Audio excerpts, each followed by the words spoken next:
Hi everyone, it's Jill Celeste from YourBrandingPower.com, where entrepreneurs and career professionals learn to master social media to build their personal brands so they can attract more clients, get better job offers, and make more money. Today I want to talk to you about setting up commenting guidelines for use on your social media accounts and on your blog. As I've said before, a successful personal brand really rests on active social media engagement. Unfortunately, one of the byproducts of using social media more is that you run the risk of being exposed to people's negative comments or complaints.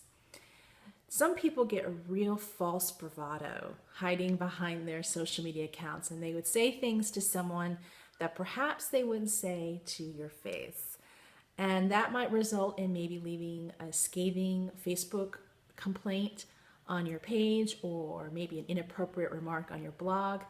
And you really can't prevent any of this from happening. But you can be prepared in case it does. And how you prepare for that is by creating some community guidelines, which is basically a set of scenarios and how you would respond to them. I'm going to talk to you now about how to set up your community guidelines so that you can be prepared in case you get a complaint or a negative comment on your social media. So what I recommend is that you create a grid. Now you can do this on Microsoft Word, you can use Excel, you could just use a plain old sheet of paper, whatever is best for you. But you want your grid to have 3 columns. The first column is going to be a list of your scenarios. You want to brainstorm any kind of negative comment or remark that you could possibly receive through social media. This might be, a complaint about your service. This could be a remark that maybe had foul language in it, maybe someone spam linking to another website, any of those types of things. You want to brainstorm what those would be. And then in your second column, you want to list your responses. And I highly encourage you to actually have the exact verbiage of what your response is going to be. So plan what that is. Don't put bullet points. Just actually type out the sentences you're going to use to respond to any of those scenarios. And the third column would be a list of actions. Sometimes you can just make a response and that's fine, but sometimes depending on the scenario, you might actually have to have further action like deleting the comment or maybe blocking that person or unfollowing that person, whatever the case may be. So you want to have a column there for those types of actions. Now you might be thinking, well, gosh, this seems like a lot of work. And it does take a little bit of brainstorming, but here's why it's so important. I really hope you never have to deal with a complaint or negative comment on social media or on your blog. But kind of like when you carry an umbrella, when the skies are gray, you want to be prepared in case it happens. Because when it does happen, it makes people understandably very nervous. And when you already plan how you're going to respond to those certain comments, you're going to feel better. You're not going to have that panic, oh my gosh, what am I going to do? Because you already know what you're going to do because you've already thought it out and planned a response. Now, I want to give you just a couple tips from a customer service perspective, which may help you in formulating your responses. The first thing I want you to think about is if someone has a bona fide complaint, they're complaining about some service or product from you, I want you to think about how you can get that engagement offline. And that would probably include a response with a phone number or an email address where that person can correspond with you off social media to get their problem solved.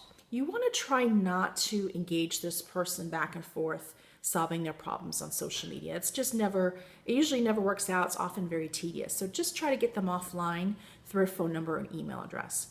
And the second tip I have for you may sound very counterintuitive, but here's what I would like for you to think about. If you have a bona fide complaint, let's say on your Facebook page, I want to encourage you not to delete it. That's going to be your first instinct, delete. But here's the thing. If you have got to get the complaint and you have responded, you really have nothing to hide. But what could happen is if you delete that comment, the person who made that complaint might get mad that you have deleted what they said and may leave more derogatory comments. So sometimes it sets off like a domino effect. The second thing is, if you have responded and you show that you care, then you're just showing your authenticity and you're being very transparent. And people will see the complaint, but they'll see quickly that you had responded, that you cared, that you offered an apology, and then you offered that person a resource to get more information.